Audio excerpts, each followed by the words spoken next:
Sir, মেয়েটার জ্ঞান এখনো ফিরেনি। তবে ভালো হয়ে যাবে বলেছে। আপনি একটু বসেন, অনেক সময় থেকে এভাবে দাঁড়িয়ে থাকার আর বলতে না দিয়ে হাতটা বাড়িয়ে চুপ করতে বলা হলো। পাশের আর একটা ছেলে এগিয়ে এসে চেয়ারটা আর একটু টেনে দিল। আশেপাশের পরিবেশ দেখে মনেই হচ্ছে না এটা হসপিটাল। কম করে হলেও শতখানেক লোক দাঁড়িয়ে আছে। কিছু লোকের হাতে রাইফেল রয়েছে। হসপিটালের সবাই কাঁপাকাঁপি করছে। ডাক্তার নার্সরা জর্জর হয়ে মাথা নিচু করে দাঁড়িয়ে আছে। সবার মধ্যেই উত্তেজনা, না জানি কি হয়। সবার ভয় একজনকে নিয়ে, সে হল নিভ্রনীল শাখাওত চৌধুরী। নিভ্র এবার ভ্রুতে আঙ্গুল দিয়ে হালকা উঁচু করে বলে ওঠে, মেয়েটার জ্ঞান ফিরলেই আমাকে কল করবে। তার সাথে সাথে সবাই হ্যাঁ বলে উঠে। নিভ্র সোজা হয়ে সামনের দিকে তাকিয়ে হাঁটা ধরে। তার পিছনে পিছনে তার 10-12 বর্ডার গার্ডার কিছু দূর যাওয়ার পরে আবার ফিরে এসে কাচ ভেদ করে শুয়ে থাকা অচেতন মেয়েটাকে দেখতে তাকায়, কিন্তু এবারও মেয়েটাকে দেখা হলো না। এলোমেলো চুলে মেয়েটা মাথাটা অপর দিকে ঘুরিয়ে শুয়ে আছে। হাতে তার সেলাইন আর রক্তের নলগায় তার সাদা চাদর জড়ানো। নিভ্র বিরক্তি মার্কা মুখ করে হাঁটা ধরে আবার। 2 ঘন্টা আগের কথা মাথায় আসতেই তার মেজাজ প্রচণ্ডভাবে ক্ষিপ্ত হয়। 2 ঘন্টা আগের ঘটনা। নিভ্রনীল শাখাওত চৌধুরীর একমায় ছেলে, বাবা নামকরা বিজন্যাস ম্যান, দাদা নামকরা মন্ত্রী। তার বাবারা 2 ভাই, একজন বিজন্যাস ম্যান আর একজন মন্ত্রী। এক কথায় মন্ত্রীর গোষ্ঠী। তার বড় চাচার 2 ছেলে মেয়ে, এক ছেলে অভ্রনীল আর মেয়ে রাফানীল। এই যুগেও তারা সবাই জয়েন্ট ফ্যামিলি থাকে। নিভ্র বাড়ির ছোট কর্তা, পেশায় হার্ট সার্জন। ডাক্তার হওয়ার সাথে নামকরা মডাল, দুটো মিলেই বিশাল নাম ডাক্তার।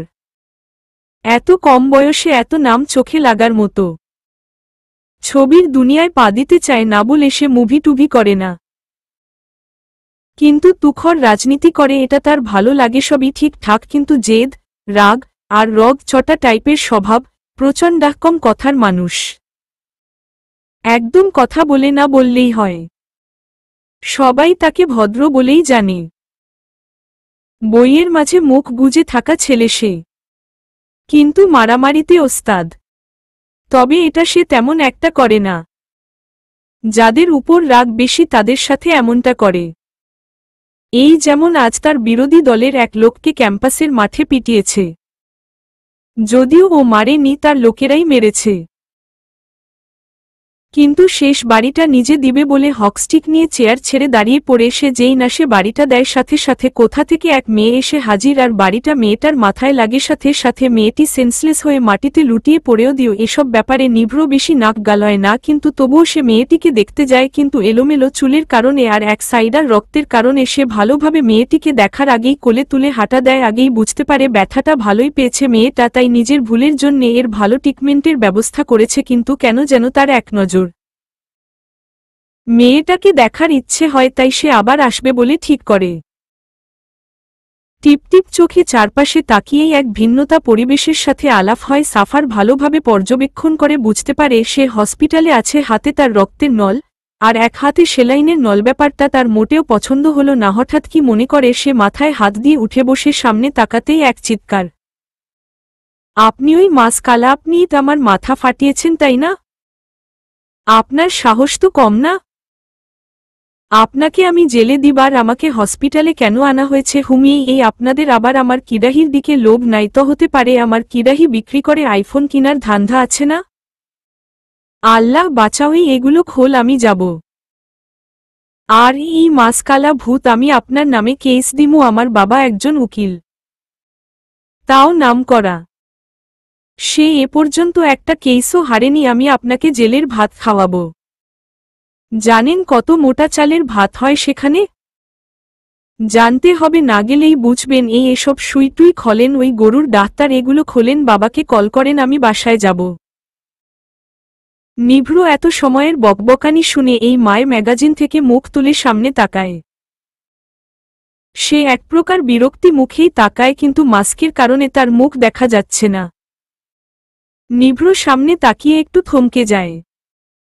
সে ভাবতে পারছে না এই শান্ত কিউট চেহারার পিছনে এত বাচাল এবং ঝগড়ুটে টাইপের মেয়ে, এটা সে মানতে পারছে না।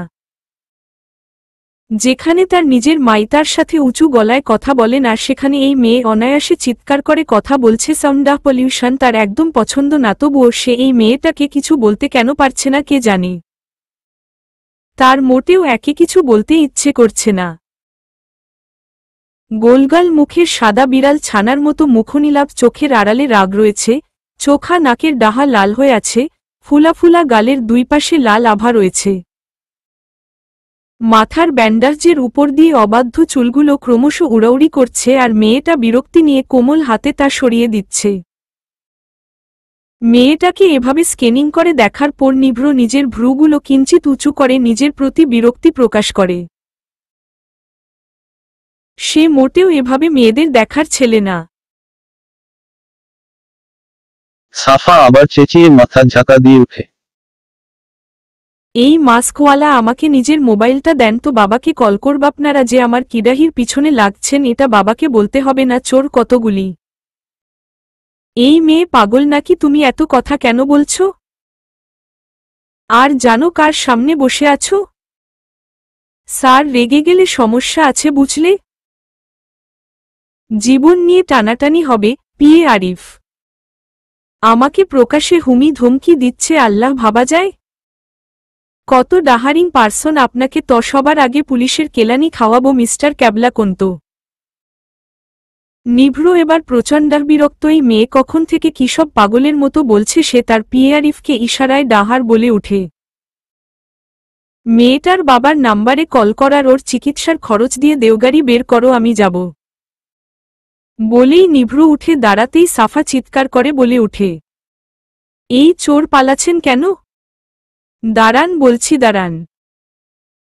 নিভ্র এবার নিজেকে কন্ট্রোল করতে না পেরে ঝড়ের গতিতে সাফার কাছে গিয়ে তার দুই পাশের গাল চেপে ধরে গম্ভীর গলায় বলে উঠে, এই মেয়ে, অনেকক্ষণ থেকে তোমার বকবকানি শুনছি। আমার সাথে কেউ উঁচু গলায় কথা বলে না, আর তুমি দেখছি আমাকে চোর বানিয়ে দিচ্ছ। সাবধান আমার সামনে দ্বিতীয়বার আর যেন তোমাকে না দেখি। মাটিতে পুঁতে দিলেও কেউ খোঁজ পাবে না, তাই দূরে থাকবে।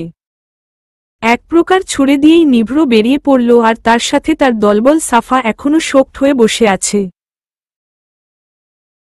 তাকেও জীবনে এভাবে ব্যথা দেয়নি। কথাটা ভাবতেই তার চোখ জলজল করে উঠেছে। এক প্রকার কেঁদেই দিয়েছে সে। আবার কি ভেবে খিলখিল করে হেসে উঠে। তার সেকেন্ডা এভাবে পরিবর্তন দেখে ডাক্তাররা সবাই একবেলা ভয় পেয়ে উঠে, না জানি পাগল হয়ে গেছে নাকি এটা ভেবে সাফা আবার গম্ভীর মুখ করে পাশের এক ডাক্তারকে বলে উঠে, মোবাইল আছে? হুম। তো দাঁড়িয়ে আছেন কেন? বাবাকে কল করেন। আবুল নাকি পেশেন্টকে অ্যাডাহিট করতে গার্ডাহান লাগে জানেন না? নাকি ফালতু হসপিটাল এটা? নাম কি এই হসপিটালের? এপেলো হসপিটাল। বাবা গো, এই পোলা তো দেখি আমার লাখপতি বাপরে ফকির করার ধান্ধা আছে। কত টাকা বিল হয়েছে? স্যার পেমেন্ট করে দিয়েছে। কি এত বড় সাহস আমাকে দয়া দেখানো! এই সাফাকে দয়া শালা মাসকালা, তোরে তো দেখে নিব। কুচি কুচি করে আমি নিজেই চ্যান্ডাহিজ বানাই খামুহ। তাকিয়ে আছেন কেন? এলিয়েন নাকি আমি? কল করেন বাবাকে। ডাক্তাররা মনে মনে সিউর এই মেয়ের মাথায় গোলমাল আছে, কিন্তু নিজের চাকরি বাঁচাতে হবে। এই মেয়েকে কিছু বললে যদি ডাহনিভ্রনীল তাদের চাকরি খায়। যদিও মেয়েটা নিভ্রনীলের কি হয় তারা জানে না, তবে গুরুত্বপূর্ণ কেউ হবে হয়তো। তা না হলে নিভ্রনীলের মতো মানুষ এই মেয়েকে কোলে নিয়ে এই হসপিটালে আনত না। ভাই সাফা, তুই কি পাগল হয়ে গেলি নাকি? আমার তো মনে হয় মাথায় আঘাত লাগায় তোর স্মৃতিশক্তি চলে গেছে। তা না হলে চিনস না জানছ না একটা লোককে কিভাবে খুঁজে বের করবি বল? অবশ্যই পারব, এটা কোনো বড় ব্যাপার না। বাবা বলেছে যে অন্যায় করে এবং অন্যায় সহে দুজনেই সমান অপরাধী, বুঝলি ঝুমা? আমিও সেই মাস কালাকে ছাড়ব না। বিনা কারণে আমার মাথা ফাটিয়ে 15 দিন আমার সবচাইতে অপছন্দের জায়গায় থাকতে হয়েছে। ওকে কি আমি ছেড়ে দিব ভেবেছিস? No, never impossible. এবার এক কাজ কর, অভি ভাইয়াকে কল দে। আবার অভি ভাইয়া কেন? আরে উনি তো ভালো স্কেচ করতে পারে, তাকে দিয়ে ওই মাসকালার ছবি আঁকাবো। আরে সিআই ডাকতে দেখস নাই ওরা কিভাবে স্কেচ দিয়ে মানুষ মানে খুনিদের খুঁজে বের করে, আমিও ওই লোকটাকে খুঁজে বের করব, হাহা হাহা। হসপিটাল থেকে আসার পর থেকেই ঝুমার মাথা নষ্ট, বেচারি ভেবে পাচ্ছে না এই পাগলকে কিভাবে শান্ত করবে। আর সাফা তো সেই হসপিটালে থাকা কালীন থেকেই মাসকালার থেকে নিজের প্রতিশোধ নেওয়ার প্ল্যানিং করছে। ঝুমা চট করে একটা কথা ভেবে আবার বলে ওঠে, সাফা দেখ, যদি উনি নিভ্রনীল হয় তবে? আরে নিভ্রনীল খুব ভালো আর শান্ত প্রকৃতির মানুষ, সে কেন এমন গুন্ডাহ পান্ডার মতো মারামারি করবে বল? আমি জানি বুঝলি, ওই লোক পাক্কা গ্যাংস্টার টাইপের কিছু, তা না হলে এত লোক নিয়ে কেন ঘুরবে বল? হতেও পারে, ঝুমা নিরাশ গলায় বলে ওঠে। নিভ্রনীল দেশের নামকরা মডাহাল হওয়ায় প্রতি পেপারে, ম্যাগাজিনে তার ছবি দিয়ে ভরানো থাকে। সাফা তাকে প্রথম দেখে ছোট মোটো ক্রাশ খেচ্ছে, তাই ঝুমা ভেবেছে এর কথা বলে যদি কাজ হয়। যদিও সে জানে তার এই বান্ধবীর এই ক্রাশ খাওয়া কতটা ফাও। ঝুমা তো নিভ্রনীল বলতেই অজ্ঞান, আর এখানে এই মেয়ে বলে চলবে, এর কোনো ঠিক ঠিকানা নাই। বাসায় আসতে আসতে বেশ রাত হয়ে গেছে আজ নিভ্র। আজ কিছু বিদেশি ব্যান্ডাহেম্বাসেডা হিসেবে তার কাজ ছিল, আবার হসপিটালেও যেতে হয়েছে। কলিং বেল বাজাতেই মিসেস ইফতেখার দরজা খুলে দেয়। মাকে এত রাত পর্যন্ত জেগে থাকতে দেখে একটু অবাক হয় নিভ্র, কিন্তু কিছু না বলেই হনহনিয়ে ভিতরে ডাক পড়ে সোজা ছাদে তার নিজের আলাদা বাসায় চলে যায়। ব্যাপারটা ইফতেখার একটু মন খারাপ করলেও সে অভ্যস্ত। তার একমায় ছেলে আজ বহু বছর তার সাথে কথা বলে না, যদিও এর জন্যে সে নিজেই দায়ী, কথাটা ভেবেই একটা দীর্ঘশ্বাস নিলেন ইফতেখার। অভ্রনীল পানি নিতে এসে কাকিমাকে এভাবে দাঁড়িয়ে থাকতে দেখে এগিয়ে এসে বলে উঠে, জানেমান কাকিমা, কি করো এত রাতে? নাকি চোর খুঁজে বেড়াচ্ছ? অভ্র এমন মজার কথায় ইফতেখার একটু হাসল। অভ্র ও তো ছেলে কত হাসি খুশি থাকে, ও আর সবার সাথেই কত মজায় মেতে থাকে, কিন্তু তার ছেলেটা যে কেন এত গম্ভীর হয়ে থাকে কে জানে। তার তো জানা মতে ছোট ছেলেরা বেশি মজায় থাকে, দুষ্টু প্রকৃতির হয়, কিন্তু তার ছেলে বাকিটা মনে পড়তেই ইফতেখারের চোখে পানি চলে আসে। এই সব কিছুর জন্যেই উনি দায়ী, এটা সে ভালোভাবে বুঝতে পারছে। কাকির চোখে একরাশ হতাশা আর পানি দেখে অভ্র একটু সোজা হয়ে দাঁড়িয়ে পড়ে, ব্যাপারটা সে ভালোভাবেই বুঝতে পারছে, তাই প্রিয় কাকিমার মুখে হাসি ফুটাতে সে এক মজার বাক্য খুঁজতে শুরু করে। কাকিমা, তোমার রামগ্রুরের ছানা হাসতে তার মানা সেই সুপারস্টার এসে পড়েছে বুঝি? ইফতেখার আবার অশ্রুসিক্ত চোখে হেসে উঠে বলে, চলে এসেছে, আর খাবার নিয়ে আমি বেড়ে দিচ্ছি, তুইও খাসনি না? এত কেন ভালোবাসিস ওই আকরুটারে? ও ভালোবাসার মানুষ, তাই এত ভালোবাসি বুঝলে। হেই ডাক্তার, নিভ্রনীল সাথে আবার সুপারস্টার, এত বই পড়ে কি করবি ভাই, একদিন তো মরেই যাবি বল। অভ্র কথায় বুকশেলফ থেকে মাথা কাত করে একবার অভ্রকে দেখে নেয়। কালো ট্রাউজার, লাল টি শার্ট পরে, হাতে দুটি খাবার প্লেট নিয়ে দাঁত বের করে দাঁড়িয়ে আছে অভ্রেই বাসার সবার মাঝে এই একটা লোকই তার সবচাইতে প্রিয় আর ভরসার মানুষ। যদিও দাদা, বাবা, বড় মা, রাফা সবাইকেই সে মোটামুটি পছন্দ করে, তবে এই একটা ছেলে ছাড়া তাকে ঠান্ডা করা মুশকিল। অভ্র দিকে এভাবে তাকিয়ে থাকতে দেখে সে প্রচণ্ড বিরক্তি নিয়ে বলে উঠে, ওই শালা, আর কতক্ষণ তোর প্লেট নিয়ে দাঁড়িয়ে থাকব? চাকর পেয়েছিস নাকি? রাখো, আর আমার কাছে এসে এই গাডাহ খাবারের প্লেট নে, তাড়াতাড়ি হারিয়াপ। নিভ্র এবার মুচকি হেসে বই রেখে সামনে এগিয়ে আসতে আসতে বলে উঠে, তুই তো আমার ফ্রি চাকার বুঝলি, আমার জামা কাপড়ও ধুয়ে দিস। দেখ কত ময়লা হয়েছে, ঈষৎ ঘৃণা লাগছে। তোর মতো এমন স্মার্ট আর প্রফেসর চাকর থাকতেও আমার এমন অবস্থা, কি আর করব বল? তাই নাকি? তা দিস, কালকে ধুয়ে দিব। বলে হেসে ওঠে, এই কালকে তো তোর ফার্স্ট ডে অ্যাট কলেজ। এগুলো কেমন কথা? ফার্স্ট ডে অ্যাট কলেজ বহু আগেই পার করে এসেছি, কালকে তো প্রফেসর হিসেবে যাব। যাই হোক, তুই এত পেশা থাকতে ওই পেশায় কেন গেলি আমি বুঝতে পারছি না। একটু বুঝিয়ে বলবি? আরে বুঝস নাকা, প্রফেসরদের বউ সুন্দর হয় বুঝলি। তার উপর ফার্স্ট ইয়ারের মেয়েরা তো মাশাল্লাহ সেই হয়। ওদের পটাতে যাব বুঝলি। তুই যাবি মেয়ে পটাতে? এটাও বিশ্বাস জঘ। তোর পিছনে তো অলমোস্ট সুন্দরীদের লাইন লেগে আছে। তুই যে মেয়েদের মাঝে সৌন্দর্য খুঁজছ না তা আমার জানা আছে, তবে যেটা খুঁজছ সেটা বল। মায়া খুঁজি বুঝলি। আমার জন্যে লাইন লেগে থাকলে তোর জন্যে তো সুইসাইডার করেছে, তবুও তুই ফিরেই তাকাস না। তোর আর আমার সব যখন মিলে তবে মেয়ের ব্যাপারেও সেম অবস্থা হবে বুঝলি। না আমার জীবনে আর যাই হোক মেয়েদের এন্ট্রি নিষেধ। এসব বলে লাভ নেই, বিধাতা যা কপালে রেখেছে তাই হবে বুঝলি। আচ্ছা এটা সেটা বাদ, তোকে একটা ইম্পর্ট্যান্ট কথা বলার ছিল। বল। কাকিমার সাথে এভাবে বাজে বিহেভ করা ছেড়ে দে প্লিজজ। কথাটা শুনে খাবার মুখে দিতে গিয়েও দিল না নিভ্র। খাবারটা প্লেটে রেখে কিছুক্ষণ চোখ বুজে থেকে বলে ওঠে, উনার কথা আমি শুনতে চাই না প্লিজজ, অন্য কথা বল, তা না হলে রুম থেকে যেতে পারছস। অভ্র আর কথা বাড়াল না। সে জানে এই ছেলেকে আর যাই হোক এই কথাগুলো বলে লাভ হবে না। শুধু শুধু খাওয়াটা মাটি হয়ে যাবে। দুই ভাই চুপ মেরে খাওয়ায় মনোযোগ দিল। সাফা তার বাহিনী নিয়ে কোমরে হাত দিয়ে দাঁড়িয়ে আছে। কপালে তার চিন্তার ভাঁজ। এই ভাঁজেরও কারণ রয়েছে। কারণটা হলো ভার্সিটির গুন্ডা পান্ডার স্টুডেন্ট।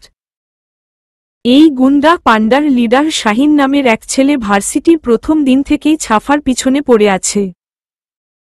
আজ এর একটা শায়েস্তার ব্যবস্থা করেছে সে। সাফা নিজের হাতের মার্বেলগুলো ঝুমাকে দেখিয়ে বলে ওঠে, এইগুলো ফ্লোরে ছুঁড়ে দিব। ওই বদমাইশ যখন ধাপাং করে পড়বে সাব্বির তুই পাশ দিয়ে হেঁটে যাওয়ার সময় এই লাঠি দিয়ে পিছনে বাড়ি দিবি বুঝলি। সাব্বির নিজের মাথা ঝাঁকিয়ে বলে ওঠে, ঠিক আছে। সাফা ঘড়ি দেখছে আর মার্বেলগুলো হাতের মুঠোয় জড়ো করে করে রেখেছে। কেউ আসার সাউন্ডটাও শুনতে পাওয়া মায় দেওয়ালের কোণা থেকে সাফা বেরিয়ে এসে ফ্লোরে মার্বেলগুলো ছড়িয়ে দিল। সামনে থাকা ব্যক্তির সাথে সাথেই দাম করে পড়ে আউচ করে শব্দ করে উঠে। সাফা এবার উপরে তাকাতেই হা হয়ে গেল। এটা কি হলো? আর এই লোকটাই বা কে? সে যাকে ফেলতে চেয়েছে এত সে না। তবে এই আবাল আবার কে? নতুন ইংলিশ স্যার নয় তো? কথাটা ভাবতেই সাফা জিহ্বায় কামড় দিয়ে নিজের মাথায় নিজেই হাত দিয়ে একটা বড় ঝাঁকা দেয়। সাব্বির এবার লাঠি নিয়ে পিছন থেকে মারতে যাবে, তার আগেই সাফা মাথা ঝাঁকিয়ে মারতে না নিষেধ করে, কিন্তু সাব্বির বুঝতে পারছে না কি ইশারা করছে। তাই আবার লাঠি তুলে মারতে যাবে, তার আগেই সাফা চেঁচিয়ে বলে উঠে, মারিস না, উনি সেই অসভ্যটা না। বলে এগিয়ে এসে অভ্র পাশে দাঁড়িয়ে পড়ে।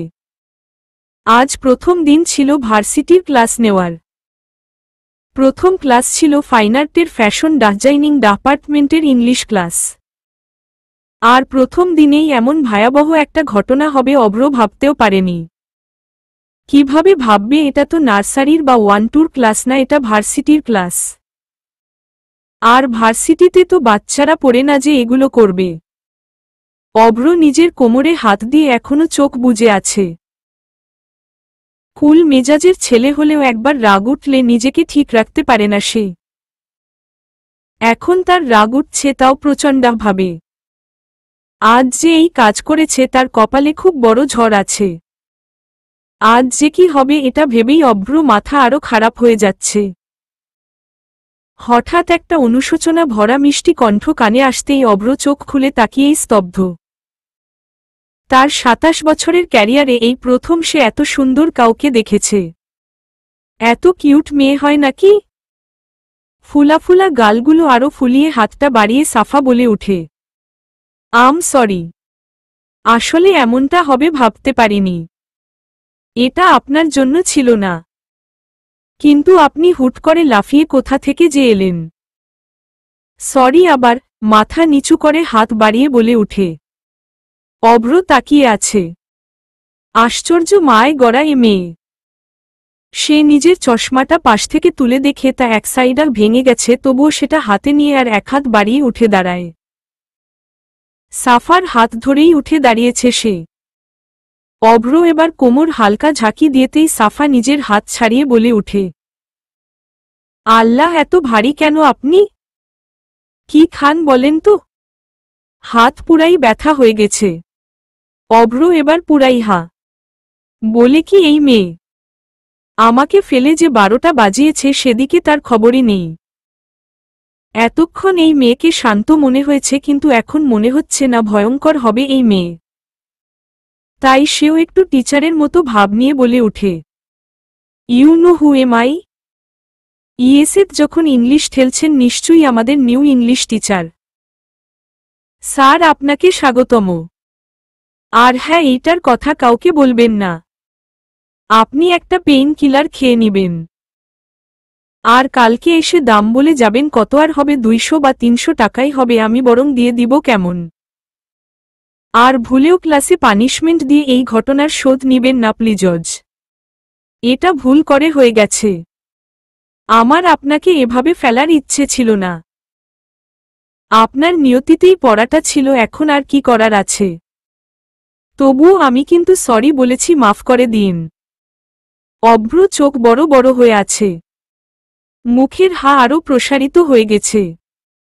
কি ডাহারিং মেয়েরে বাবা, ভাবা যায়। অভ্রকে নাকানি চুবানি খাইয়ে চলে গেল। সাফা এক দৌড়ে ক্লাসে ডাক গেছে, বুকে 2-3 বার থু থুও দিয়েছে।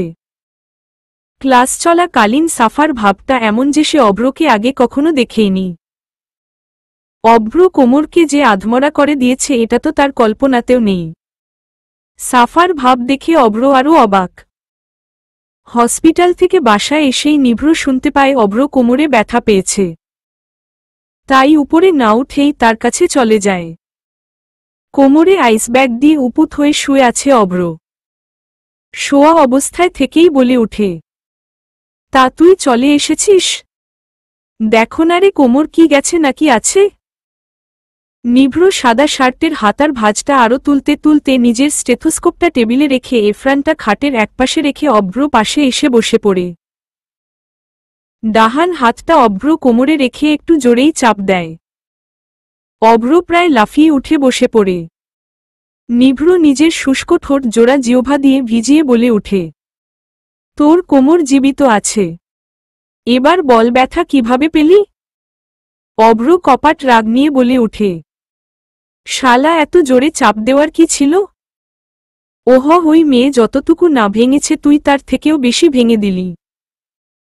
আজ থেকে আমাকে ভাইয়া বলে ডাক কবি। কড়াইগন্ডা হয় 6 মাসের বড় তোর। বড় ভাইয়ের সাথে এভাবে বেয়াদপির শাস্তি তো তোকে দিবি।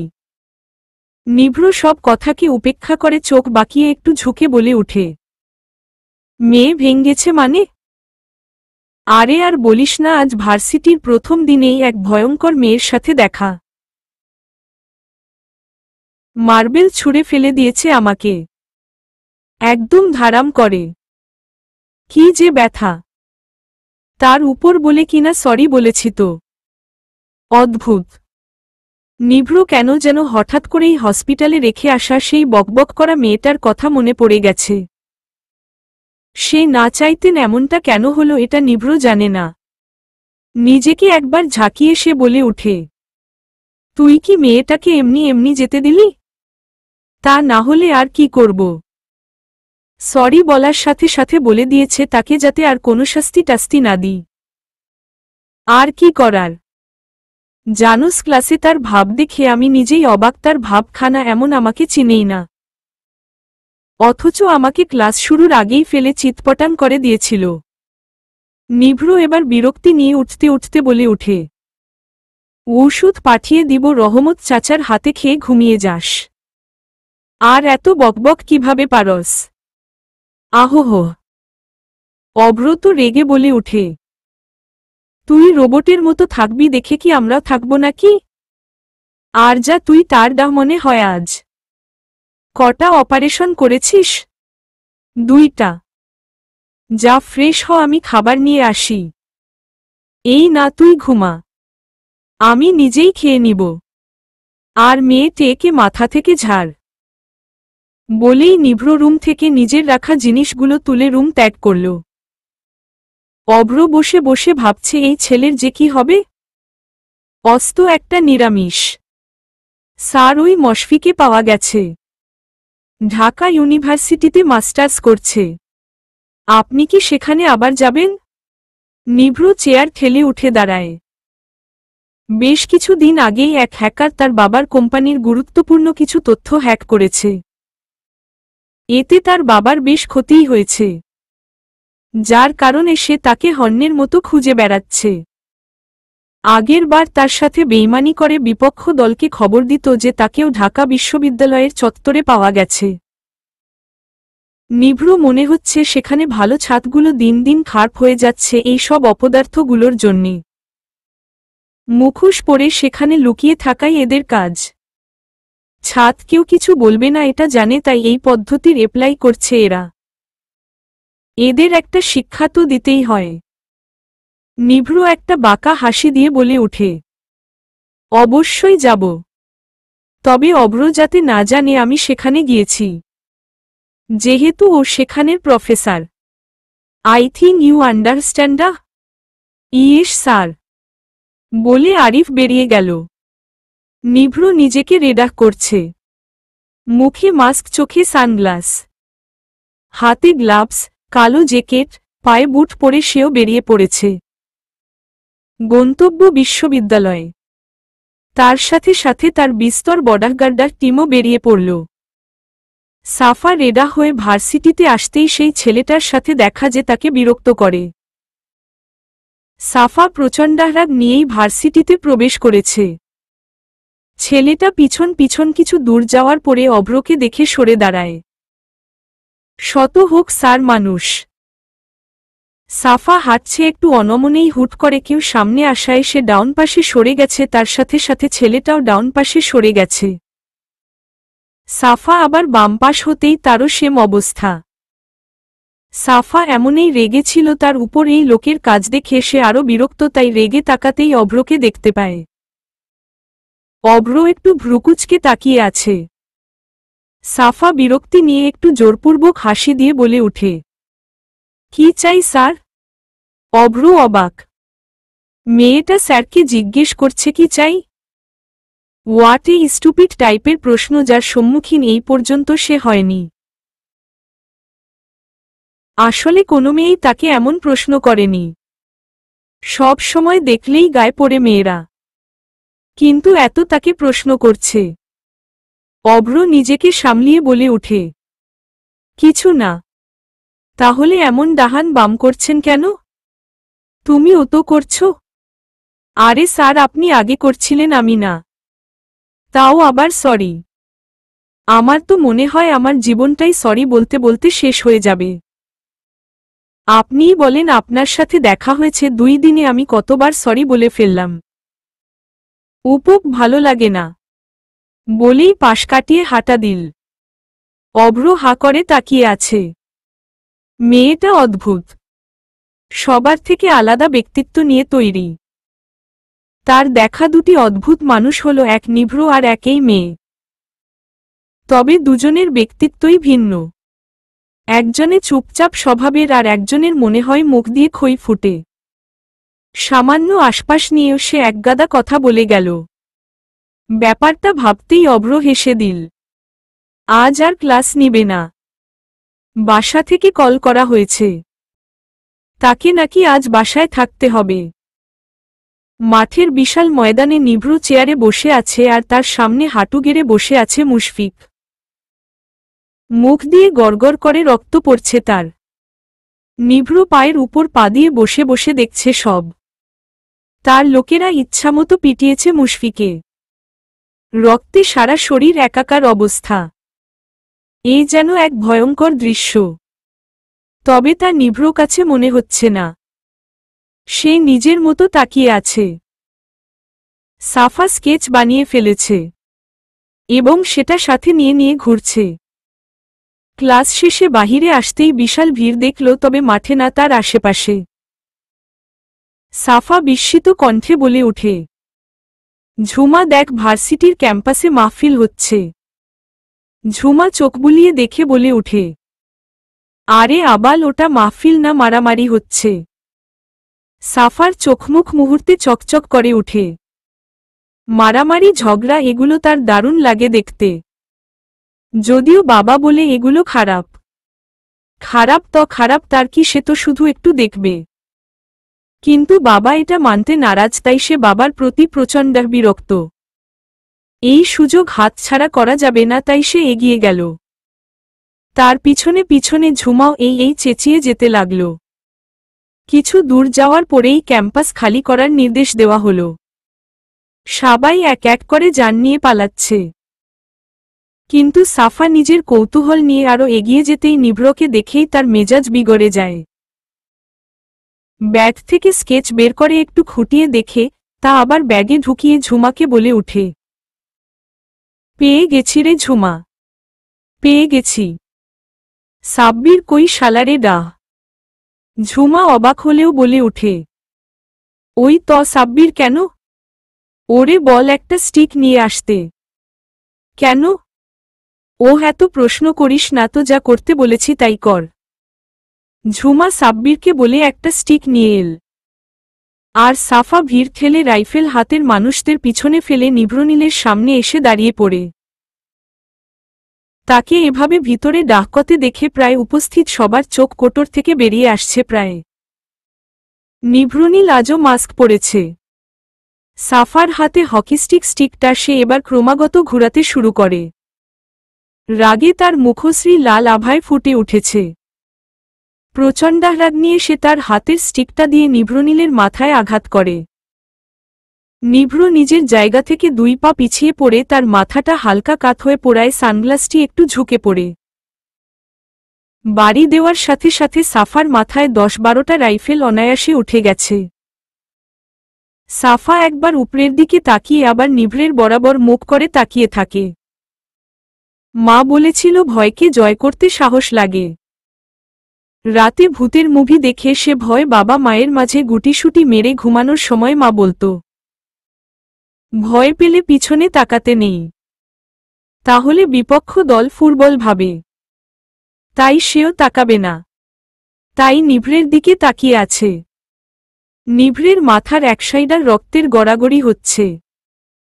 তবুও সে স্ট্রং ডাহান হাত তুলে ইশারায় রাইফেলগুলো নিচে নামাতে বলে তারা রাইফেল নামাতেই সাফা এক বিস্তর হাসি দিয়ে বলে ওঠে,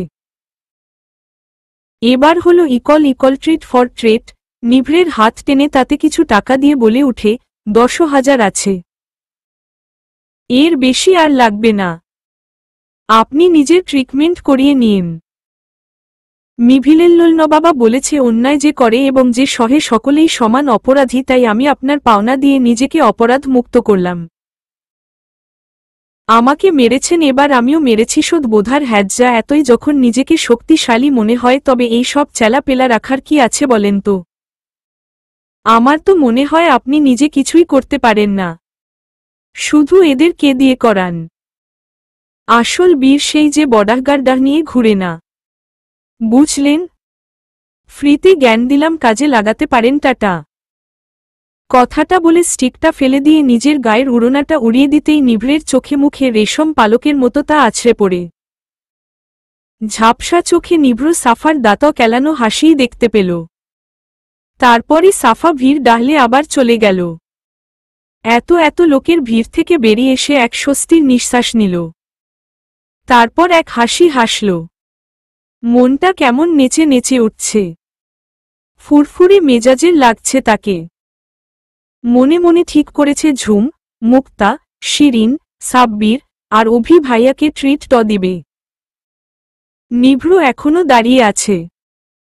তার মতো প্রভাবশালী ছেলেকে একটা পুচকি মেয়ে এভাবে মেরে যাবে, ব্যাপারটা তার লোকেরা স্বপ্নেও ভাবেনি। তাদের এটা ভেবেই ভয় লাগছে। না জানি এ রগ চটা ছেলে তাদের কি হাল করে। কিন্তু নিভ্র তেমন কিছুই করল না। সে একদৃষ্টি নিক্ষেপ করেই চলেছে সাফার দিকে। সাফা তো বহু আগেই গায়েব, কিন্তু নিভ্র এখনো তাকিয়ে আছে। নিভ্র হঠাৎ মাথা ঘুরে উঠেছে। সে দাঁড়াতে পারছে না। কিছু সময়ের মাঝেই সে মাঠে পড়ে যায়। তার লোকেরা তাকে তাড়াতাড়ি ধরে হসপিটালে নিয়ে আসে। টিপটিপ করে চোখ খুলতেই নিভ্র নিজের পরিবারকে সামনে দাঁড়িয়ে থাকতে দেখে। এত মানুষের মাঝে একজনেই তার দৃষ্টি কেড়েছে। সে হল মিসেস ইফতেখার। স্বামী সাখাওয়াতের এক বাহু চেপে সে কেঁদেই চলেছে। তার বিপরীত পাশেই তার বড় মা আর বড় বাবা দাঁড়িয়ে। সামনের সোফায় দাদা বসে আছে। নিভ্র এবার চোখ বুলালো তার দুই পাশে। তার দুই পাশে অব্র আর রাফা দাঁড়িয়ে আছে। রাফার চোখ মুখ কেঁদে ফুলে গেছে। এই মেয়েটার নিভ্রের প্রতি ভালোবাসাটা প্রখর। ভাইকে যে সে সত্যিই খুব ভালোবাসে এটা নিভ্র এবং অব্র দুজনেই জানে। অব্র গম্ভীর মুখে চশমার মাঝ থেকে নিভ্রকে পর্যবেক্ষণ করেই চলেছে। নিভ্র এবার হালকা নড়ে বলে ওঠে, জীবিত আছি, এত টেনশনে কিছু নেই। অব্র তার সব রাগ নিয়ে নিভ্র জামার কলার ধরে তাকে বসিয়ে দিতে দিতে বলে, শালা হারামি, তুই কি আমার ভার্সিটিতে মারামারি করতে গেছিলি নাকি? এমন অবস্থা হলো কি করে? জানস একদিন তুই অজ্ঞান ছিলি। নিভ্র ভাবলেশহীনভাবে বলে ওঠে, তো ছিল মার কি? এত হাইপার হওয়ার কি আছে? আর সবাই এত কান্না জুড়ে দিয়েছে কেন? আমি কি মারা গেছি নাকি? ফাইজলামি হচ্ছে এখানে। অব্র রাগী চোখে তাকিয়ে বলে ওঠে, ফাইজলামি তো তুই করস। ভাই বলবি তোর আর আমার মাঝে এত মিল কেন? মানে খুব স্বাভাবিক। ছোট থেকে দেখছি তুই সব সময় এক ধাপ এগিয়ে। আমি ক্লাসে সেকেন্ডা হলে তুই ফার্স্ট। আমি ঢাবিতে চান্স পেয়েছি আর তুই ম্যাডাক্কেল। আমি অক্সফোর্ডা কোর্স করার সুযোগ পেলে তুই হার্ভার্ডার সুযোগ পাস সার্জারি নিয়ে গবেষণা করার। সারা জীবনে তুই এত এগিয়ে কেন থাকস বলবি? নিভ্র বিরক্ত হল। কিঞ্চিত চোখ কুঁচকে অভ্র দিকে তাকাল। বেশি কথা বলা বা শোনা তার মোটেও পছন্দ না। কিন্তু এই অভ্রটা সবসময় অতিরিক্ত কথা বলে। তাই মাঝে মাঝে তার এর প্রতিও বিরক্তি আসে।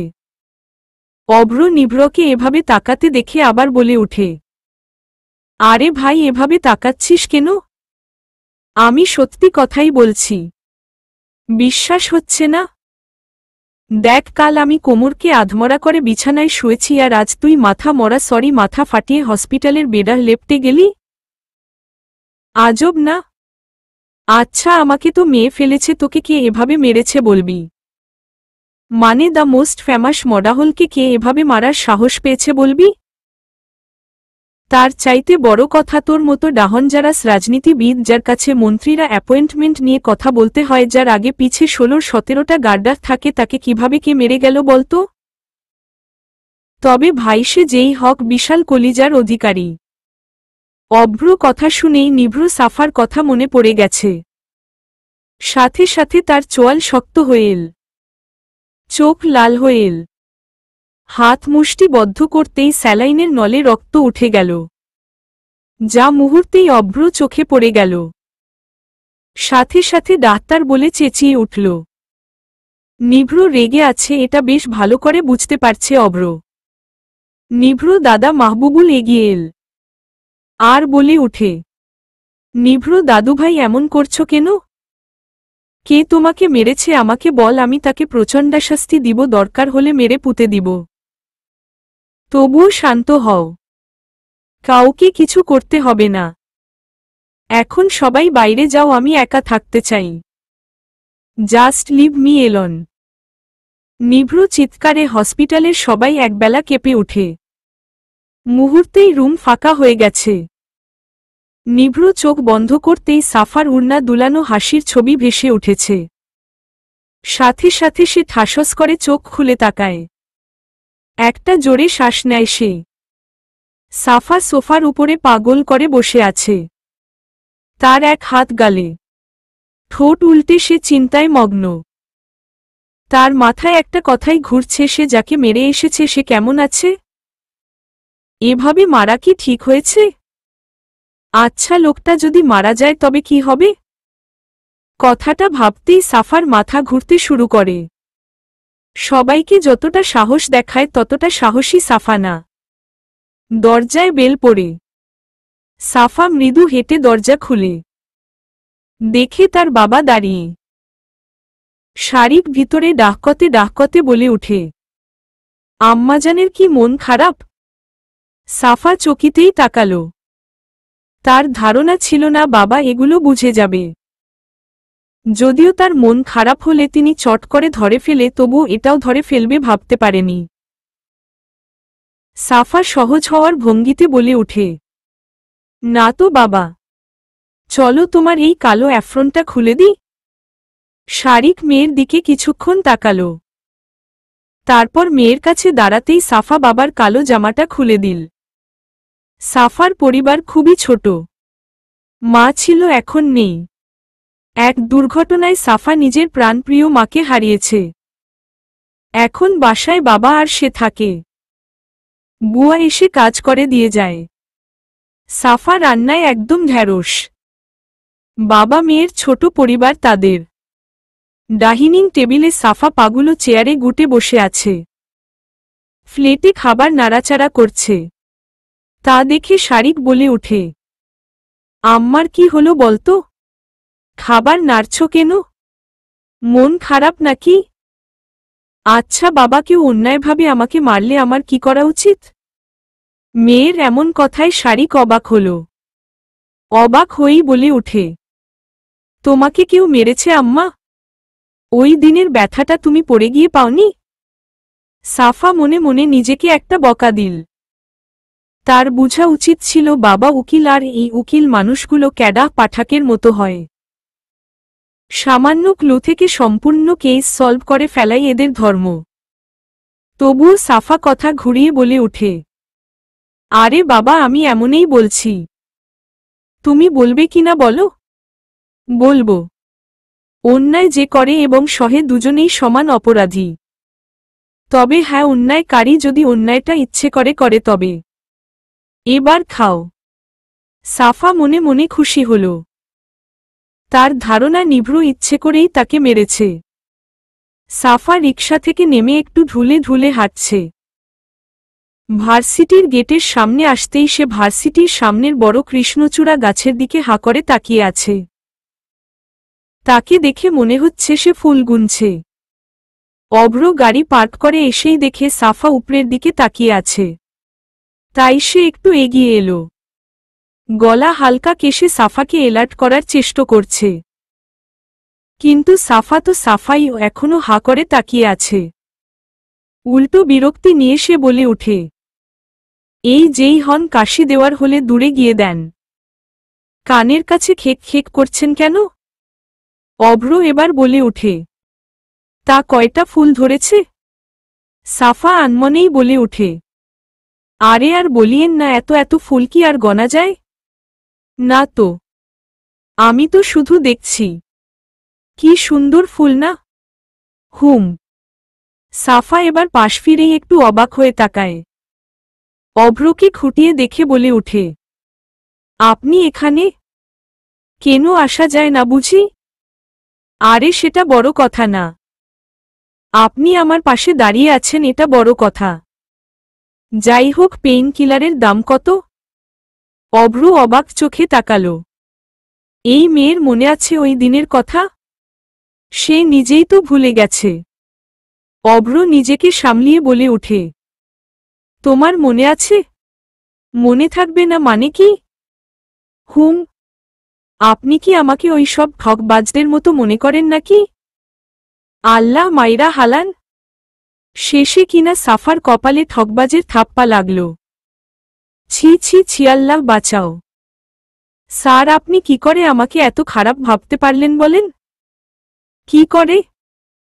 সাফার এমন কথা শুনে অভ্র পুরাই ভ্যাবাচেকা খেয়ে গেল। অবাক হয়ে বলে ওঠে, আমি এমন কিছু বলিনি। তুমি শুধুই এত বেশি বলছ। আমি তো ভুলেই গেছিলাম। তাই ভেবেছি তুমিও ভুলে গেছ। তাই এমনটা বলেছি। তুমি কি এতে কষ্ট পেয়েছ? অবশ্যই পেয়েছি। এটা তো কষ্ট পাওয়ারই কথা। সব বাদ আপনি দাম বলেন, আমি দিচ্ছি। ব্যাগ থেকে টাকা বের করতে করতে বলে ওঠে। না না, টাকা দিতে হবে না। আমার ভাই ডাক্তার ও ফ্রিতে দিয়েছে ঔষধ, তাই আমার নিজেরও টাকা লাগেনি। সাফা এবার একটা প্রসারিত হাসি দিয়ে বলে ওঠে। তবে তো ভালোই হয়েছে। তাহলে আমি আসি স্যার। আপনি বরং ফুল গনেন। অভ্র হাবার মতো তাকিয়ে আছে। জলপাই রঙের গোল জামাটায় সাফাকে মারাত্মক লাগছে। গলায় বিশাল করে উড়না ঝুলানো, আর চুলগুলো প্রতিবারের মতোই কাঠি দিয়ে আটকানো। স্বভাবগুলো বাচ্চাদের মতো। এই এখন যেমন বাচ্চাদের মতো দুলে দুলে হাঁটছে। অভ্র হাসল। নিভ্র কাচের জানালার পাশে দাঁড়িয়ে আছে। চোখ তার শূন্যে ভাসছে। সামনে বিস্তর জায়গা জুড়ে মাঠ। তাতে কিছু বাচ্চারা বল নিয়ে খেলছে। নিভ্র একদৃষ্টিতে তাকিয়ে আছে। বাচ্চাদের প্রতি তার একটা আলাদা অনুভূতি আছে, যা আর কিছুর প্রতি নেই। ভালো লাগে এদের তার। একটা বাচ্চা ছেলে আর একটা বাচ্চা মেয়ের চুল টানছে আর ঝগড়া করছে। নিভ্র হেসে ওঠে।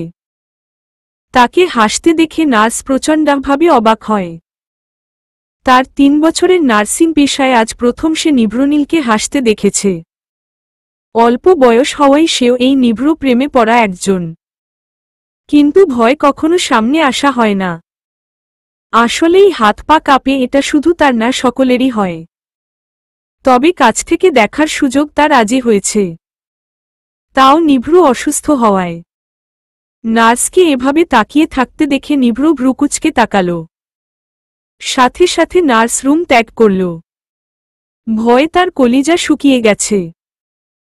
নিভ্র সোফায় বসে ফোনে কিছু রোগীদের ইনফরমেশন নিচ্ছে। 7 দিন তাকে থাকতে বলা হয়েছে।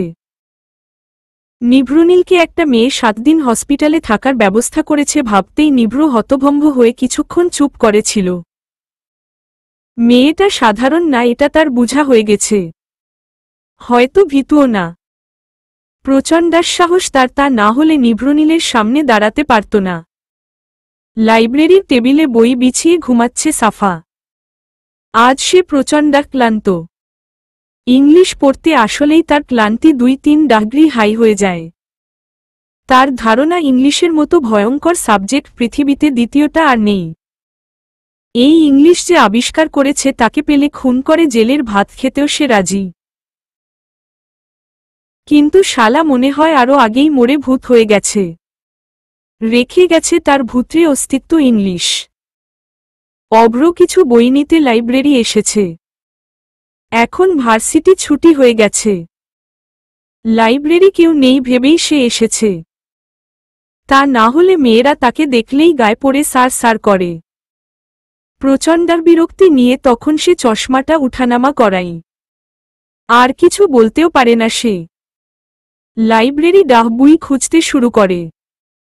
খুঁজতে খুঁজতে অভ্র থমকে দাঁড়ায়। তার চোখ আটকা পড়ে এক ঘুমন্ত পরীর মায়া জালে। অভ্র একদৃষ্টিতে তাকিয়ে আছে।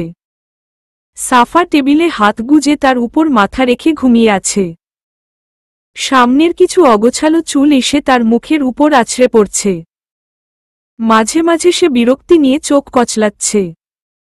অভ্র ধীর পায়ে সাফার সামনে দাঁড়ায়। এক দৃষ্টিতে তাকে পর্যবেক্ষণ করে। এক চিলতি রোদ এসে সাফাকে নাড়িয়ে দেয়। ঘুম ঘুম চোখে বিরক্তি নিয়ে উঠেই সে অভ্রকে তার দিকে তাকিয়ে থাকতে দেখে। সাথে সাথে ভূত দেখার মতো চমকে যায় সে। বলে উঠে, আপনি এখানে কেন? লাইব্রেরি কি তোমার একার নাকি? তা কেন হবে? কিন্তু আপনি এখানে এখন তাই জিজ্ঞেস করছিলাম। অভ্র কথা ঘুরিয়ে সামনের এক গাদা বই থেকে একটা বই নিতে নিতে বলে উঠে, ইংলিশ নিয়ে রিসার্চ করছো নাকি? মোটেও না। আমার কি মাথা খারাপ নাকি যে এই ফাউল সাবজেক্ট নিয়ে রিসার্চ করতে যাব? একটা আজাইরা সাবজেক্ট। আপনিই বলেন আমাদেরকে এই সাবজেক্ট দেওয়ার কোনো মানে আছে? আমাদের কাজ জামা কাপড়ের ডিজাইন করা। এই ঘাসপুস শিখে কি হবে? ইংলিশ ঘাসপুস সাবজেক্ট? অবাক হয়ে বলে ওঠে, তা নয়তো কি? দুদিন পরে যদি ক্লাস টেস্ট না হতো আমি মরে গেলেও এই সাবজেক্ট ধরতাম না। কিন্তু এখন কি করব? মাথা ঘুরায় এই গ্রামার্সগুলো দেখে। এ কাদো কাদো হয়ে বলে উঠে। অভ্র হাসল। এরপর বলে উঠে, সমস্যা নেই। পৃথিবীর সবাই সব দিক দিয়ে বেস্ট হয় না। তোমাকে আমি এই বইগুলো থেকে কিছু কিছু দাগিয়ে দি, পড়ে নিবে। দেখবে ভালো নাম্বার পাবে টেস্টে। সাফা লাফিয়ে উঠে বলে উঠে, থ্যাঙ্কু স্যার। অভ্র ভ্রুকুচকে বলে উঠে, থ্যাঙ্কু মানে? আরে থ্যাঙ্কসের স্পেশাল ভার্সন। অভ্র আবার হাসল, হাসতে হাসতেই সাফাকে দাগিয়ে দিতে লাগল। হৃদয় দোলা লাগানো করা রোদে সারা শহর ডাহবে আছে। রোদ তার সোনালি কিরণে সবাইকে মুগ্ধ করছে। সাফা রিকশায় বসে আছে। তার সারা শরীর ভিজে চুপচুপ হয়ে আছে। ঘামের সাথে এক স্নিগ্ধ পানির ছিটেতে শরীর চিকচিক করছে। সাদা সালোয়ার কামিজের রং হালকা ফ্যাকাশে হয়ে গেছে। কাঠি দিয়ে আটকানো চুলের ভাঁজ থেকে কিছু চুল এলোমেলো হয়ে তার কপালে লেপ্টে আছে। সাফার মনে এখন এক স্বচ্ছ খুশির ঝিল দিচ্ছে। তার ইচ্ছে করছে ডাহনা ঝাপটে উঠে বেড়াতে, ঠিক যেমন প্রজাপতিরা উড়ে। আবার ইচ্ছে করছে জোনাকির মতো উড়ে উড়ে আলোর বিচরণ করতে, কিন্তু দুঃখের বিষয় তার তো ডাহনাই নেই। তবুও সে দুহাত প্রসারিত করে এই রোদ বৃষ্টির মিলন মেলায় নিজেকে সামিল করছে।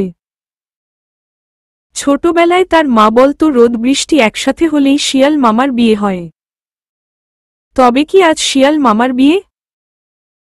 সাফা হাতগুলো আবার প্রসারিত করে চোখ বুজে। তার মনে হচ্ছে রোদের এই করুণ ব্যবহারকে সামলাতেই বৃষ্টির এমন ঝিরিঝিরি আগমন। কঠোর রোদে বৃষ্টিরা কি সুন্দর দল বেঁধে ঝাপাং ঝাপাং করে শহরের বুকে বর্ষণ হচ্ছে। যেমন জোনাকিরা অন্ধকারে আলো ছড়ায়, ঠিক একইভাবে রোদের তীব্রতা কমাতেই বৃষ্টির এমন মিষ্টি আগমন। নিজের মনে এসব ভেবেই সে একটা প্রশান্তির দীর্ঘশ্বাস নেয়। ভার্সিটি থেকে ফিরার সময়ও কঠোর রোদের তাপে তার মাথা দাপদাপ করছিল, কিন্তু এখন কেমন প্রশান্তি লাগছে। ঘামের সেই বিছড়ি গন্ধ আর আগছে না। সাফার মনে হচ্ছে চলন্ত রিকশায় তার সাথে কেউ ঠেসে উঠে বসেছে। সাথে সাথে চোখজোড়া চড়ক করে খুলে সে পাশে তাকাতেই হতভম্বরাগে তার মাথা ফেটে যাচ্ছে। একরাশ রাগ আর বিরক্তি নিয়ে সে বলে উঠে, এই আপনার সাহস তো কম না, এভাবে আমার পাশে বসার মানে কি? এগুলো কোনো ধরনের অসভ্যতা? আর কি চোখে রিক্স পড়েনি? আমার পাশে কেন বসেছেন? নামেন। সাফার এমন ঝাঝালো গলা শুনে নিভ্র কিঞ্চিত ভ্রু কুচকালো, কিন্তু জবাবে কিছু না বলে একটু ঠেসে বসার চেষ্টা করছে। জীবনে প্রথম রিকশায় উঠলে যা হয় আর কি। নিভ্র ভাবতেও পারেনি তার জীবনেও রিকশা চড়ার মতো এমন অভিজ্ঞও হতে পারে। কি আর করার, সবই কপালের দোষ। আরিফ তার গাড়ি চেক না করেই রেখেছে, যার কারণে গাড়ির তেল শূন্য হওয়ার পরেও সে নিয়ে বেরিয়েছে। কিছুদূর আসার পরে তেল যে শূন্য থেকে মাইনাসে চলে আসছে, এটা গাড়ি যখন খটখট করে থেমে গেছে তখনই সে টের পেয়েছে। আফসোস, তখন কিছুই করার ছিল না। গাড়ির বাইরে আসতেই মেয়েদের কিছু সংখ্যক ভিড় জমে গেছে, তাই না পারতেই সাফার চলন্ত রিকশায় আশ্রয় নিতে হয়েছে। বাসা থেকে মাস্কও নিয়ে আসেনি, তাই এত বিপদে পড়তে হচ্ছে। কিন্তু সাফার এমন রগ চটা কথা শুনে সে ভরি অবাকতায় ভুগছে। সে ভাবতেও পারছে না নিভ্রনীলকে কোনো মেয়ে প্রথম দেখেই এভাবে চিৎকার করে উঠতে পারে। প্রথম দেখায় বহু মেয়েকে সেন্সলেস হতে দেখেছে, এমনকি চিৎকারও করতে দেখেছে, কিন্তু এই মেয়ের মতো রেগে যেতে দেখেনি। যদিও একে সে ভালো করেই চিনি। 7 দিন হসপিটালে থাকতে হয়েছে এই মহারানীর জন্যে। অন্য কোনো মেয়ে হলে এতক্ষণে খুন করে দিত, কিন্তু একে কেন যে বকতেও পারছে না তা নিভ্রের জানা নেই। এর মাঝে সাফা আবার চেঁচিয়ে উঠে, এই রিকশাওয়ালা মামা, রিকশা থামান আর আপনি নামেন। নিভ্র একটু বিরক্তি নিয়ে তাকিয়ে রিকশাওয়ালাকে বলে ওঠে, এই রিকশা চৌধুরী ভিলায় যাব, যত অ্যামাউন্ট চাও দিব। ও সরি, মানে যত টাকা চাও। রিকশাচালক একটা 2526 বছরের ছেলে, তার উপর নিভ্রনীলের ফ্যান। নিভ্রনীল এখনকার স্টাইল আইকনতার স্টাইল, দেশ ছাড়িয়ে এখন বিদেশও বহু নাম কামিয়েছে, কারণ নিভ্র শুধু দেশের না বিদেশেরও নাম করা মডাহাল। রিকশাচালক দাঁত কেলিয়ে একরাশ খুশি নিয়ে বলে ওঠে, নিভ্রনীল ভাই, আমি আপনার অনেক বড় ফ্যান। আমি কি আমনের লগে একটা সেলফি তুলতে পারমু? আচ্ছা, তুলিও, আগে বাসায় নিয়ে যাও। রিকশাচালক খুশিতে রিকশায় উঠে পড়ে। সাফা এত সময় হা করে এদের কথা শুনছিল। এবার সে নিভ্রের মুখের দিকে তাকায়। লাল সাদা গায়ের রং, মুখে খোঁচা খোঁচা চাপ দাড়ি, চোখগুলো ভারী অদ্ভুত সুন্দর, একদম গাঢ় সবুজ রঙের, চুলগুলো তুর্কি স্টাইলে পিছনে সেট করা, সিল্কি হওয়ায় কিছু চুল কপালে ডাহান চোখের কাছে এসে লেপ্টে আছে। বৃষ্টির পানিতে সাদা গেঞ্জি ভিজে চুপচুপ হয়ে আছে। গেঞ্জির বুতাম খোলা, যার মাঝে আবার গোল কালো ফ্রেমের সানগ্লাস ঝুলানো। হাতের বাদামি রঙের পশমগুলোও লেপ্টে আছে। সাদা হাতে কালো একটা দামি ব্যান্ডার ঘড়িও আছে। সাফা এবার মনে মনে বলে উঠে, ম্যাগাজিনের চাইতেও বাস্তবে বেশি সুন্দর। একে প্রথম দেখেই তো ক্রাশ খেয়েছে, কিন্তু এত শয়তান জানলে কখনো ক্রাশ খেত না। যাই হোক, একে আজই ক্রাশ থেকে বাদ দিল সে। কেমন লোক, এত কিছু বলার পরেও বসে আছে। সাফা এবার মুখ কুঁচকে বলে উঠে, আপনি নিভ্রনীল না? হ্যাঁ হ্যাঁ, সেই তো, কিন্তু আপনি রিকশায় কেন? ও নিজের গাড়ি বুঝি নাই? নাকি গার্লফ্রেন্ডার বের করে দিচ্ছে নিজের গাড়ি থেকে? যে যাই করুক, আমি এত শত বুঝি না। নামেন আমার রিকশা থেকে। আর এই রিকশাওয়ালা, আপনি উনার কথায় এত নাচানাচি করছেন কেন বলেন তো? আপনার সাহস তো কম না। আমি আগে রিকশা ভাড়া করেছি, তাই আমার বাসায় আগে যাবেন, বুঝলেন? সাফার চেঁচানিতে নিভ্র ভ্রুকুচকে তাকিয়ে বলে উঠে, ঠিক আছে, আগে ওর বাসায় চলোকে নামিয়ে তারপর আমার বাসায়। নিভ্র এমন কথায় সাফা তেলে বেগুনে জ্বলে উঠে আর বলে উঠে, তবুও আপনি রিকশা থেকে নামবেন না? আজব লোক তো, সেলিব্রিটি হইছেন তো কি হইছে? আমি আপনার ফাউল ফ্যানদের মতো না, বুঝলেন, যে আপনাকে দেখেই ফিট হব। নামেন আমার রিকশা থেকে। নিভ্র এবার প্রচণ্ডার বিরক্তি নিয়ে বলে উঠে, তোমার রিকশা কিভাবে হলো? এই কথায় কথায় তুমি কেন বলেন হুম আপনি করে বলবেন? আর আমি যেহেতু আগে উঠেছি তাই এটা আমার রিকশা, বুঝলেন? আর বুঝলে ফুটেন। রিকশাচালক এবার পিছনে ঘুরে বলে উঠে, আরে ম্যাডাহ, আপনি ভাইরে চিনেন না? উনি নামকরা মডাহাল, আমার তো সবচাইতে প্রিয়। মেয়েরা তো তারে দেখলেই পাগলের মতো চিল্লায়। আর আপনি কিনা রিকশা থেকে নামাই দিতে চাচ্ছেন? আপনি মেয়ে কিনা? আমার তো তাই ভাবতাম, মন চাইতাছে। সাফার মাথায় হাতেই লোক বলে কি? আল্লাহ, কেউ মাইরা হালা। এটা কেমন কথা? সাফা মেয়ে কিনা? শালা রিকশাওয়ালার কপালে আজকে শনির দশা আছে। সাফা রাগী গলায় চেঁচিয়ে বলে উঠে, এই আপনার সাহস তো কম না। আমি মেয়ে কি না? শালা তুই নিজেই তো পোলা না। নিজেরে দেখেন গেয়ের মতো স্বভাব। তা না হলে এই ছেলেরে দেখে এত লাফালাফি ধাপাধাপির মানে হয়? শালার রিকশাওয়ালা মামা, আপনারে তো আমি কি করমু এটাই বুঝতাম পারছি না। এই সবই আপনার জন্যে হয়েছে, খুন করে দিমু শালার মডাহাল ফডাহাল। আমার রিকশায় উঠেই আপনি যত ভেজাল লাগানের সব লাগাইলেন আপনারে তামি।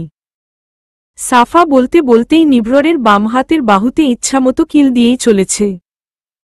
রিকশাচালকের তো সেন্স হারাবে হারাবে অবস্থা। বলে কি এই মেয়ে কখনো মামা, আবার কখন শালা, আবার একবার আপনি একবার তুই, কথাগুলো শুনেই তার মাথা ঘুরছে। তার উপর সে নিভ্রনীলকে এভাবে মারছে, ভাবা যায়? তার জানা মতে নিভ্রনীল প্রচণ্ডারাগী একজন মানুষ। আর এই মেয়ে কি করছে? সে তো মনে মনে দুরুদ শরীফও পড়া শুরু করেছে। নিভ্র তো ভাবতেও পারেনি তাকে কেউ এভাবে মারতে পারে। মেয়েদের নরম হাতের স্পর্শ সে আগে কখনো এভাবে পায়নি। তাই একটু হকচটিয়ে গেছে। রিকশা চালকে ইশারায় রিকশা চালাতে বলে সে খপ করে সাফার হাতগুলো নিজের দখলে নিয়ে নিয়েছে। এবার সাফা ভয় পেয়ে পিছনে ঝুঁকে পড়ে। নিভ্র এবার বলে উঠে, বেশি কথা বলবে না, চুপ করে বসে থাক, তা না হলে তোমাকে ছুঁড়ে ফেলতে আমার বেশি টাইম লাগবে না। সাফা এবার প্রচণ্ড ভয় পেয়েছে, তাই চুপটি মেরে বসে পড়ে। মনে মনে ভাবছে চুপ থাকাই ভালো, তা না হলে এই লোক তাকে টুপ করে তুলে ঠুস করে ফেলে দিতে একবারও ভাববে না। তার উপর যা বডা, তাকে ফেলতে যে এর বিন্দু মাতো কষ্ট হবে না এটা তার জানা হয়ে গেছে। নিভ্র একবার আর চোখে তাকিয়েই আবার চোখ নামিয়ে নিয়েছে। মেয়েটাকে দেখেই তার এখন হাসি পাচ্ছে। ফুলা ফুলা গালগুলোকে আরো ফুলিয়ে বসে আছে, গালগুলো লাল হয়ে আছে, আর ঠোঁটজোড়া উল্টে ফুলিয়ে রেখেছে। ভেজা চুলগুলো কপালে লেপ্টে আছে, ওড়নাটাও গায়ের সাথে লেগে আছে।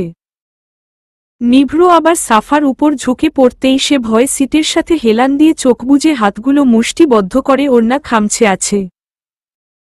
নিভ্র একবার তাকিয়ে হালকা নিঃশব্দে মুচকি হেসে রিকশার হুডটা তুলে দিয়ে আবার আগের মতো বসে পড়ে, যাতে বৃষ্টির ফোঁটা গায়ে না পড়ে। যদিও তারা ভিজে চুপচুপ হয়ে আছে। সাফা এবার এক চোখ খুলে নিভ্রকে নিজের জায়গায় বসে থাকতে দেখে সেও উঠে বসে। ভয়ে তার জান পাখি উড়ে যায় অবস্থা। কিছুক্ষণ সব নীরব থাকার পর হুট করে নিভ্র বলে উঠে, বাসা কোথায়? কেন কেন? চকিতেই জবাব দেয় সাফা।